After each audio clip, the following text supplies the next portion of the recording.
And welcome to जिला विज्ञान। हम पिछले दिनों सॉल्यूशन की सीरीज़ पढ़ रहे थे। आज उसमें हम लास्ट लेक्चर अपना कवर करेंगे जिसके अंदर हम वेंटो फैक्टर और एक्जियोट्रॉप्स की बात करेंगे। इसके बाद आपका सॉल्यूशन चैप्टर बिल्कुल ख़त्म हो जाएगा। उसके बाद सिर्फ इसके न्यूमेरिकल्स प्रैक्टिस करने रहेंगे। वो न्यूमेरिकल्स मैं आपको बाद में करा दूंगा, ठीक है। तो आज ये जब वीडियो ख़त्म हो जाती है इसके बाद आप अपने एनसीईआरटी निकालना, उसके सॉल्व्ड और अनसॉल्व्ड जो क्वेश्चन दिए हुए हैं वो आप सॉल्व करना स्टार्ट करना, ठीक है।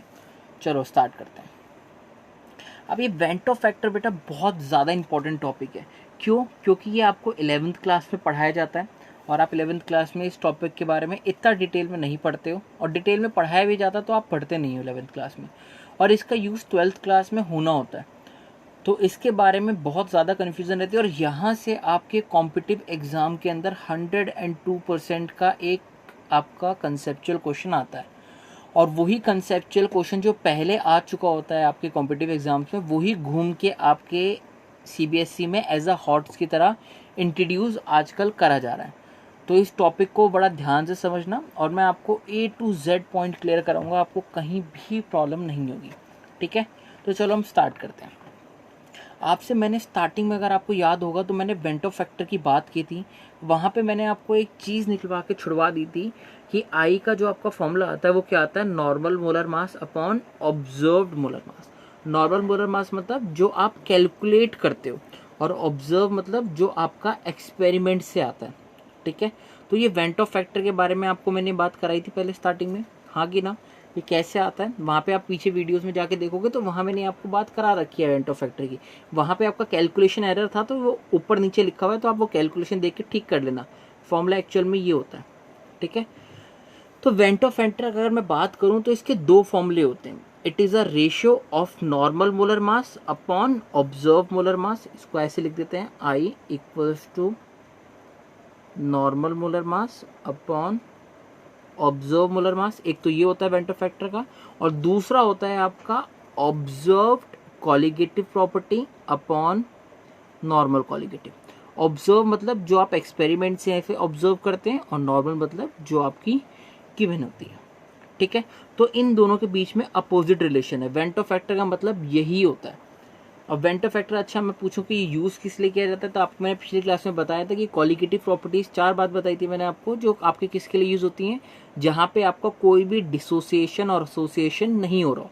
जहाँ पे भी डिसोसिएशन और एसोसिएशन आता है वहाँ किसकी बात आ जाती है बेटा, वेंटो फैक्टर की आ जाती है। तो क्लियर हो गया। तो जहाँ पे भी डिसोसिएशन और एसोसिएशन हो रहा होगा वहाँ पे किसकी बात आ जाएगी, वेंटो फैक्टर की। वेंटो फैक्टर होता क्या है, it is a ratio of normal molar mass upon observe molar मास, या फिर it is a ratio of observed colligative property and normal colligative property.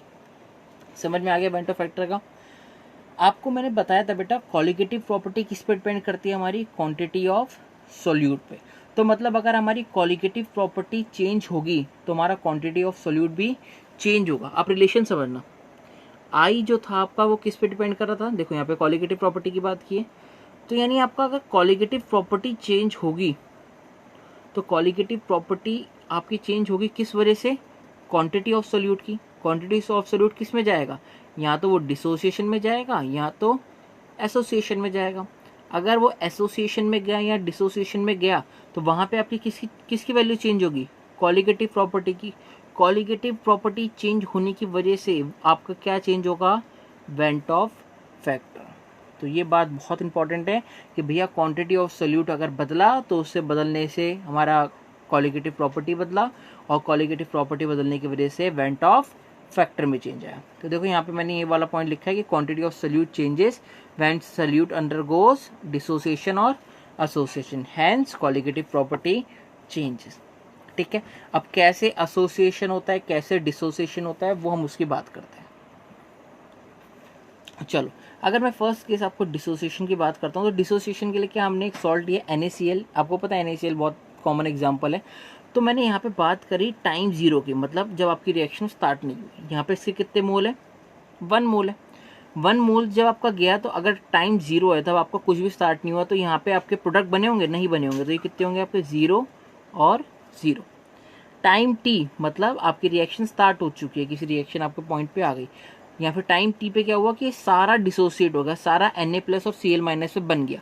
तो अब ये आपका 1 घट के कितना हो गया होगा, 0, है ना, 0 हो गया होगा ना। अब सारा आपका NaCl बन चुका है, Na प्लस फिर Cl माइनस बन चुका है, तो आपका रिएक्टेंट वाली साइड पे तो कुछ बचा ही नहीं, तो इसके लिए हमने क्या लिख दिया, इसी जगह 0 लिख दिया।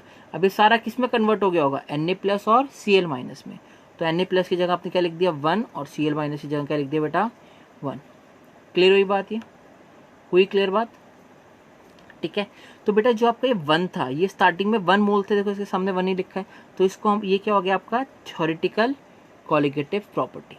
एक को जब आपने पानी में डाला या डिसोसिएट करा तो इसके से आपको कितने मिले, 2 मिले, ठीक है। तो ये क्या हो गया बेटे आपकी ऑब्जर्व्ड कॉलिगेटिव प्रॉपर्टी। आई का फॉर्मूला अभी हम पीछे पढ़ के आए थे, क्या था बेटा, observed colligative property upon theoretical. Observed कितनी आई आपकी 2 और आपका थ्योरेटिकल कितना था 1, तो आई की वैल्यू कितनी आ गई 2, यानी आई आपका कितना आ रहा है ग्रेटर देन 1। ये बात आपको अपने जहन में डाल लेनी है, ये बात आपको बाय हार्ट लर्न होनी चाहिए कि भैया डिसोसिएशन के केस में हमारे वेंटो फैक्टर की वैल्यू क्या आती है, ग्रेटर देन 1 आती है। क्लियर। अगर मैं एसोसिएशन के केस में बात करूं तो 2 आपके एसिटिक एसिड थे, इन्होंने यहाँ पे क्या बनाया, डाइमर फॉर्म में बनाया, तो 2 आपके मॉलिक्यूल थे और यहाँ पे कितना बना, 1 बना। तो यानी आपका फॉर्मूला क्या था, ऑब्जर्व्ड 1/2, ऑब्जर्व्ड अपॉन थ्योरेटिकल, तो 1/2 करेंगे यानी कितना आया 0.5। तो आपको ये बात पता होनी चाहिए कि भैया डिसोसिएशन के केस में तो मेरा आई की वैल्यू यानी वेंटो फैक्टर की वैल्यू ग्रेटर देन 1 आती है, बट एसोसिएशन के केस में मेरी वैल्यू कितनी आती है, लेस देन 1 आती है। क्लियर हो गया। अब आपको मैं एक चार्ट बताता हूँ, इससे आपके पेपर के अंदर क्वेश्चन 102% आएगा। या तो आप बात करो IIT या किसी भी कॉम्पिटिटिव एग्जाम्स की, क्वेश्चन ज़रूर आएगा और क्वेश्चन बहुत लॉजिकल होगा। और लॉजिकल क्वेश्चन कैसे आप कर सकते हैं वो देखना। चलो पहले हम डिसोसिएशन के केस की बात करते हैं। तो जब हमने डिसोसिएशन करा तो वहाँ वैल्यू कितनी आती है आई की आपकी ग्रेटर देन 1, ठीक है। क्या आई बेटा वैल्यू आपकी ग्रेटर देन 1। अब यहाँ पे आपका कितना था, मॉलिक्यूल 1 था, अब ये आप मिला कितना आपका 2 मिला, यानी क्वांटिटी ऑफ सोल्यूट क्या हो गया आपका, बढ़ गया ना। तो यानी यहाँ पे क्वांटिटी ऑफ सोल्यूट क्या हो गया बेटा आपका, बढ़ गया। कॉलिगेटिव प्रॉपर्टी आपकी डायरेक्टली डिपेंड करती है क्वांटिटी ऑफ सोल्यूट पे, ये भी हमने पढ़ा था, तो यानी कॉलिगेटिव प्रॉपर्टी भी क्या हो गई, बढ़ गई। अगर आपकी कॉलिगेटिव प्रॉपर्टी बढ़ी है तो बेटा देखो इसका आपका इसका मोलर मास से जैसे रिलेशन है, उल्टा है ना, तो यानी मोलर मास आपका कितना होगा, कम होगा। समझ में आ गया। आपसे इनमें से कुछ भी पूछ सकता है, एक बार दोबारा समझ लो। डिसोसिएशन के केस के अंदर आपकी आई की वैल्यू कितनी आती है, greater than 1। Quantity of solute increase हो जाता है, मैंने अभी आपको पीछे बताया रीजन कैसे हुआ।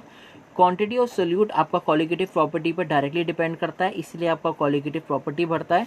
और आपका वेंटो फैक्टर और मॉलिक्यूलर मास जो आपका सोल्यूट होता है वो आपका क्या हो जाता है, डिक्रीज हो जाता है। रिलेशन आप सामने देख सकते हो, देखिए यहाँ ऑब्जर्व्ड ऊपर है, यहाँ थ्योरेटिकल ऊपर है, ठीक है। तो इनके बीच में इन दोनों का अपोजिट रिलेशन रहता है। क्लियर हो गया बेटा, आया कि ना, समझ में आ गया। आप खुद देख सकते हो ना बेटा, देखो ये आपका ये वाली वैल्यू अगर आपकी थ्योरेटिकल थी ना, देखो ये वाला आपका थ्योरेटिकल था और ये वाला ऑब्जर्व था, तो आपकी ऊपर वाली ऑब्जर्व वाली वैल्यू बढ़ी है और ये वाली वैल्यू है, तो आपकी इसकी ऑब्जर्व की वैल्यू क्या होनी चाहिए, कम होनी चाहिए। जाहिर सी बात है, आई के इक्वल्स तो यही तो होगा, अगर एक ऊपर बढ़ रहा है तो उसको नीचे होना पड़ेगा बराबर करने के लिए, तो ये वैल्यू कम हो जाती है, ठीक है। तो यहाँ से आपसे कुछ भी पूछ सकता है, बताओ in case of dissociation the molecular mass of solute increases और डिक्रीजेज, तो आपको पता होना चाहिए डिसोसिएशन के केस में डिक्रीज होता है।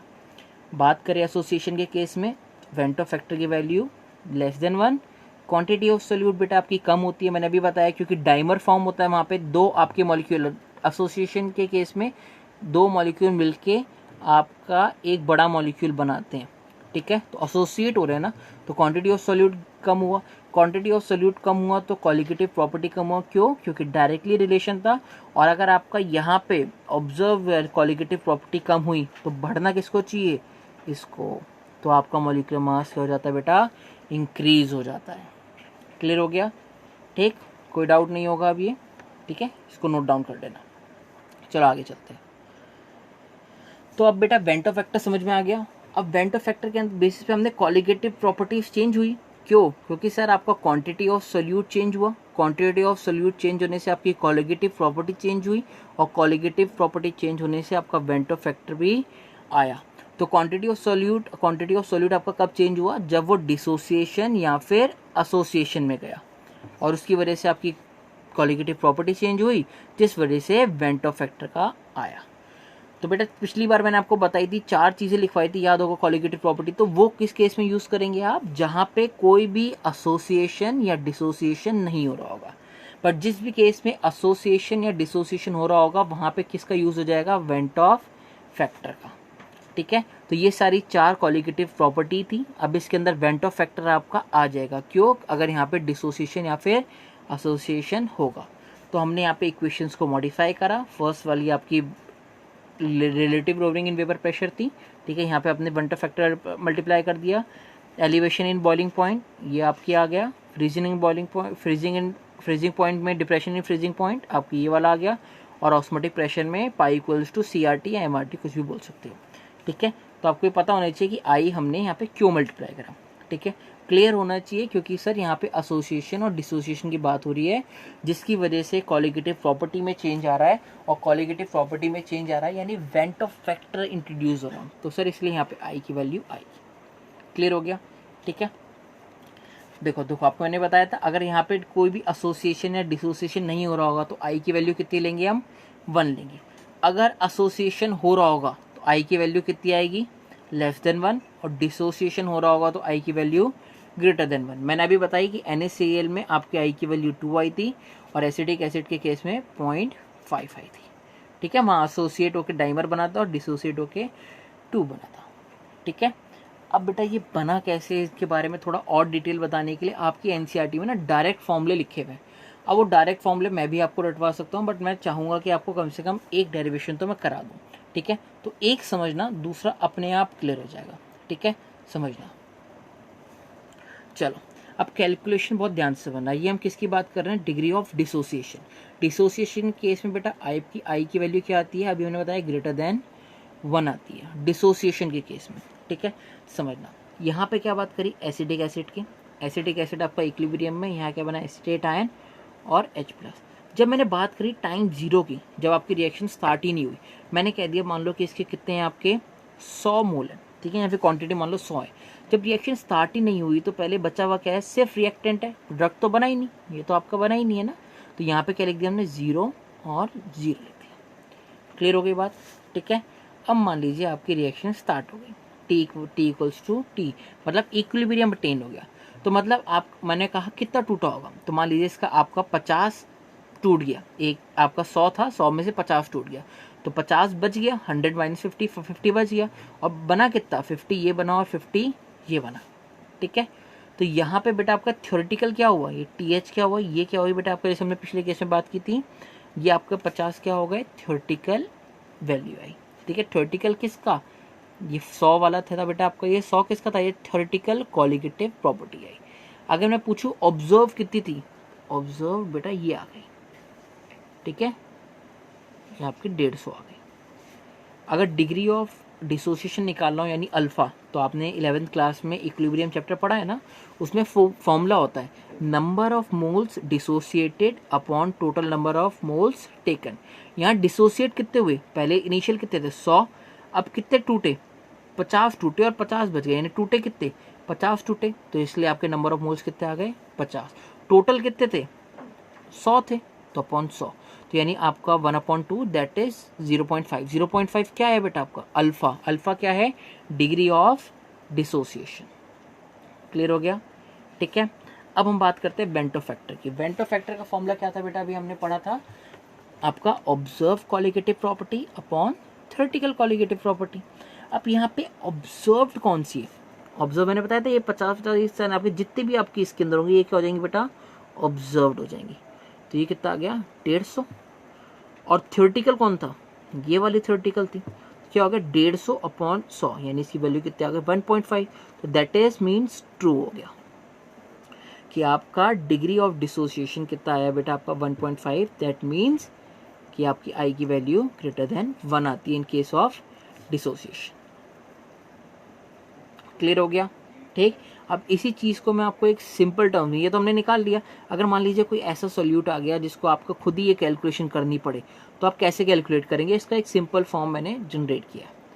देखना, मान लीजिए वो आपका वीक सॉल्यूट ये है, ये टूटा, यहाँ से इसके एक था और इसने कितने बनाए, इसके Na बनाए, ठीक है। यहाँ पे हमें क्या हो रहा है, गेटिंग N फ्रॉम Na, यानी अगर इसके N एक मोल टूट रहा है तो हमें इससे कितने मिल रहे हैं, N मिल रहे हैं, ठीक है। समझ में आया, ध्यान से समझना इस पॉइंट को, ये बहुत इंपॉर्टेंट है।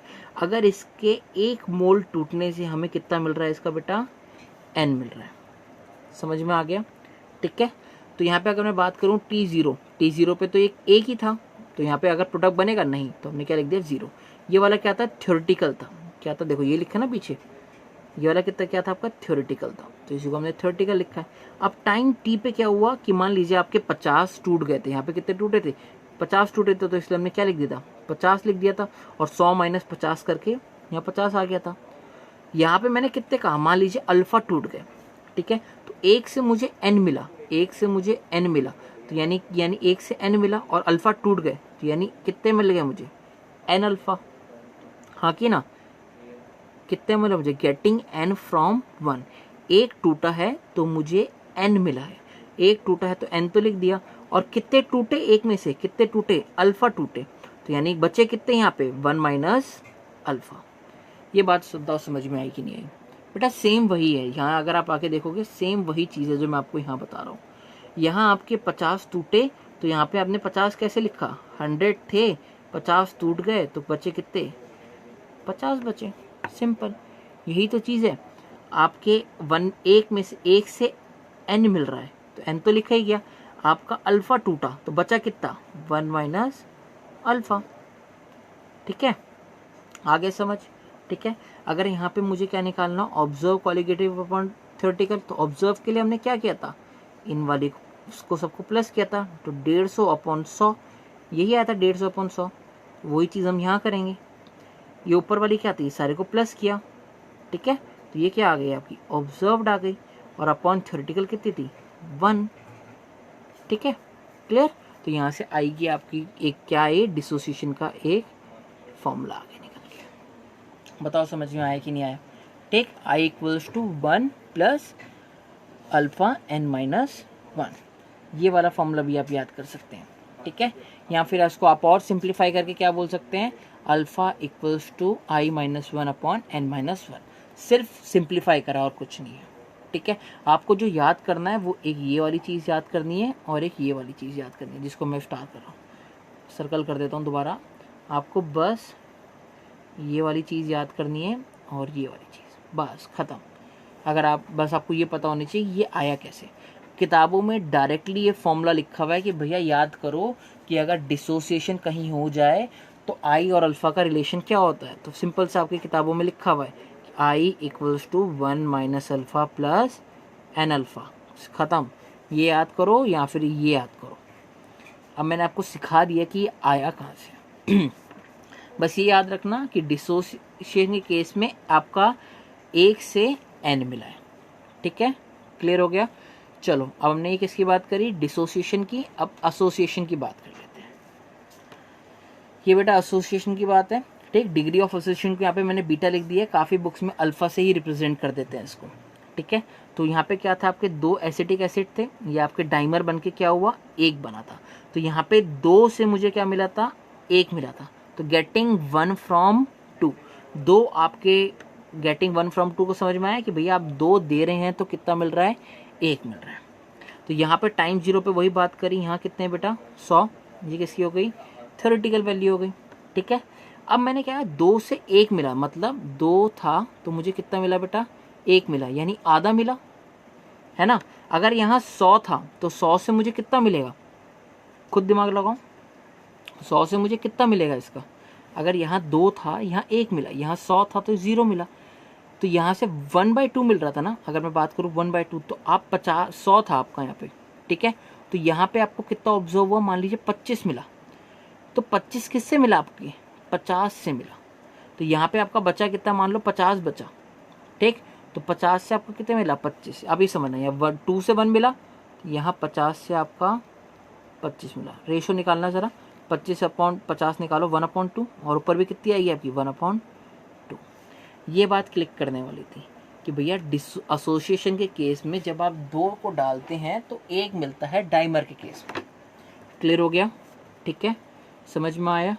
यहाँ से जब आप वैल्यू निकालेंगे वही इनको प्लस करेंगे, 50 अपॉन ये कितना हो गया 75, ऑब्जर्व्ड आया 30 का, तो यहाँ पे आई की वैल्यू कितनी आई बेटा 0.5।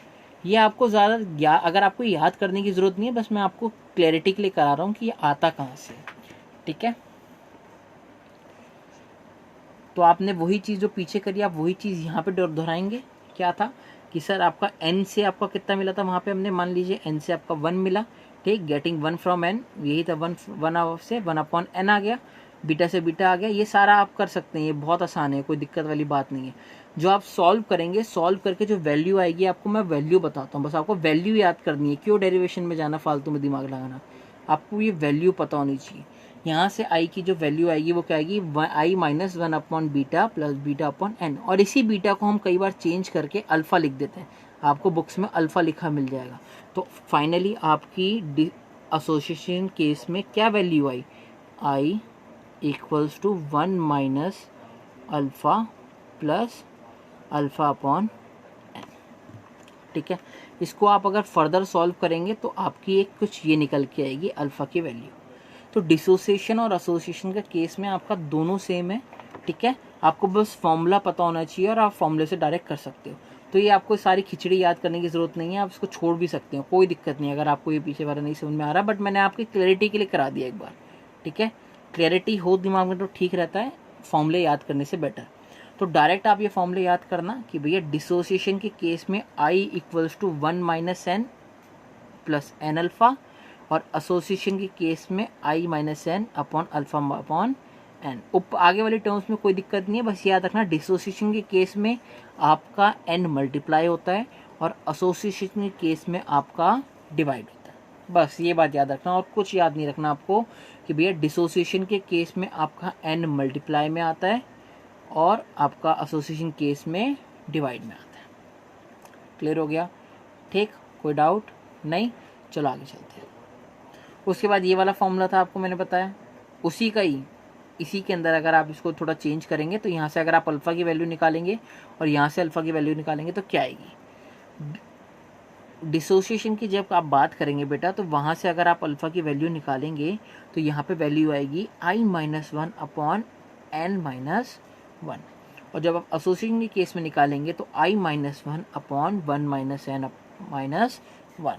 बहुत सिंपल है इसको याद करने का। याद कैसे करोगे, i minus 1 upon n minus 1 dissociation के केस में, और एसोसिएशन के केस में i minus 1 upon 1 minus n, यहाँ बस है 1 minus 1 upon n minus 1। Simple है, बस ये वाला फॉर्मूले दो और ये वाले दो फॉर्मूले, ये दोनों फॉर्मूले आपको याद कर दें कि पता हो डिसोसिएशन और एसोसिएशन केस में क्या होता है, ठीक है। ज़्यादा डिटेल में आपको लेके नहीं जाऊंगा, वरना आपके लिए बहुत ज़्यादा, अगर ये मैं समझाऊंगा तो आपको बहुत ज़्यादा कन्फ्यूजन हो जाएगी। सिंपल मैथमेटिक्स है और कुछ नहीं है। आप मैथमेटिक्स करना जानते हैं तो आप निकाल सकते हैं, बस आपको ये बात ध्यान रखनी है यहाँ पे कि भैया डिसोसिएशन के केस में आपका ये वाला गेटिंग 1 फ्रॉम एन आकर आपके जाते हैं तो 1 मिलता है, ख़त्म बात। और इसको ही सॉल्व करके मैंने वो दोनों फॉर्मूले निकाले हैं आपके, ठीक, ये फॉर्मूले याद हो जाएंगे। तो वेंटो फैक्टर बेटा आपका यहाँ खत्म होता है। वेंटो फैक्टर में आपको बस ये फॉर्मूले याद करने और उसके न्यूमेरिकल्स प्रैक्टिस करने। जितने ज़्यादा न्यूमेरिकल्स प्रैक्टिस करोगे आपको एक्चुअल में ये दो फॉर्मूले और आगे मैंने जो 4 कॉलिगेटिव प्रॉपर्टीज़ के मॉडिफाइड फॉर्मूले बताए थे आपको, ये कहाँ गए पीछे आपके थे ना, ये वाले, इन 4 फॉर्मूले बस यही आएंगे। आपको पता होगा जैसे वहाँ क्वेश्चन में लिखा आएगा जैसे NaCl डाला तो भैया NaCl जाके Na प्लस Cl माइनस बनाता है, तो ये कौन सा केस हो गया आपका, डिसोसिएशन हो गया। डिसोसिएशन के केस में आई का फॉर्मूला क्या होता है बेटा आपको पता होना चाहिए। डिसोसिएशन के केस में आई की वैल्यू क्या आती है बेटा आपकी, ग्रेटर देन 1 आती है। और जब आप इसको सॉल्व करते हैं तो सॉल्व करने के लिए आपको आई का फॉर्मूला चाहिए होगा, और आई का फॉर्मूला क्या होता है, i minus 1 minus alpha plus n alpha, 1 minus alpha plus n alpha, ठीक है। और एसोसिएशन अगर दो अगर आपके रिएक्टेंट्स मिलके आपको एक नया प्रोडक्ट बना रहे हैं तो उस केस में i minus alpha plus alpha by n. Simple, ये याद कर लो या फिर ये याद कर लो, सिंपल है, ठीक है। चलो अब हम लास्ट की बात करते हैं एजियोट्रॉप्स की। एजियोट्रॉप्स बेटा क्या होते हैं बेटा, आपका एक तरीके की सोल्यूशन ही होते हैं, बाइनरी सोल्यूशन की बोलते हैं, जहाँ पे आपका लिक्विड भी जो आपका सॉल्यूट होता है वो भी क्या होता है, लिक्विड होता है, और जो आपका सॉल्वेंट होता है वो भी क्या होता है बेटा, लिक्विड होता है। दोनों की आपकी फिक्स कंपोजिशन ली जाती है, मतलब सॉल्यूट और सॉल्वेंट आपके सेम लिए जाते हैं, ठीक है। एक्जियोट्रोप्स आपके एक कांस्टेंट टेम्परेचर पे बॉईल करेंगे, ये नहीं कि आज आप अभी कुछ और की बात कर रहे हो और आपके किसी और तरीके से बॉईल कर जाए, ठीक है, किसी और तरीके से आपके बॉईल नहीं करेंगे। फ्रैक्शनल डिस्टिलेशन आप इसमें पॉसिबल नहीं है, ठीक है। Phase of solute and solvent should be in liquid. Azeotrope की कंडीशन ही यही है कि भैया आपके सॉल्यूट और सॉल्वेंट दोनों किस में होनी चाहिए बेटा, आपके लिक्विड में होनी चाहिए, ठीक है। उसके बाद ये क्वेश्चन है कि भैया फ्रैक्शनल डिस्टिलेशन इसकी क्यों पॉसिबल नहीं होती, क्योंकि इसका मोल फ्रैक्शन सॉल्यूट का लिक्विड फेस का और आपके किसका वेपर फेस का दोनों क्या होते हैं, बराबर होते हैं, सिंपल, इसलिए फ्रैक्शन डिस्टिलेशन इसकी पॉसिबल नहीं होती। एक बार आपका आईआईटी में क्वेश्चन आया था, डायरेक्टली आप याद कर लेना, क्योंकि इसको मैं समझाने में जाऊंगा तो मुझे फ्रैक्शनल डिस्टिलेशन समझाना पड़ेगा, उसकी फंक्शनिंग समझानी पड़ेगी, उसके बाद कॉन्सेप्ट समझाना पड़ेगा। तो इतना आपके कोर्स में है नहीं और यहाँ से बहुत कम क्वेश्चन आता है, बस एक्जियोट्रोप्स की डेफिनेशन आ जाती है तो आप याद कर सकते हैं कि एक्जियोट्रोप आपके क्या होते हैं, जहाँ पे लिक्विड जो आपका सॉल्यूट होता है वो भी लिक्विड हो और जो आपका सॉल्वेंट हो वो भी लिक्विड हो, दोनों आपके होते हैं और इसकी फ्रैक्शन डिस्टिलेशन पॉसिबल नहीं होती। क्लियर हो गया, ठीक। तो यहाँ पे बेटा आपका चैप्टर कंप्लीट होता है, ये आप पॉजिटिव डेरिवेटिव और नेगेटिव डेरिवेटिव पढ़ लेना, इनके एग्जांपल्स याद कर लेना बस ना, ठीक है। तो यहाँ पे आपका वेंटो फैक्टर कंप्लीट कराने के बाद आपका चैप्टर कंप्लीट होता है। इसके बाद सिर्फ आपके न्यूमेरिकल्स बचते हैं, न्यूमेरिकल्स की मैं आगे क्लास ले लूँगा और आपको सारा क्लियर करा दूंगा, उसमें कोई ज़्यादा दिक्कत नहीं है, ठीक है। कोई भी डाउट हो आप कमेंट सेक्शन में करना। और आप मेरी तरफ से चैप्टर कंप्लीट है, आपका A to Z मैंने चैप्टर करा दिया, कोई भी टॉपिक थ्योरी का आपका नहीं छूटा है। और कोई भी अगर आपको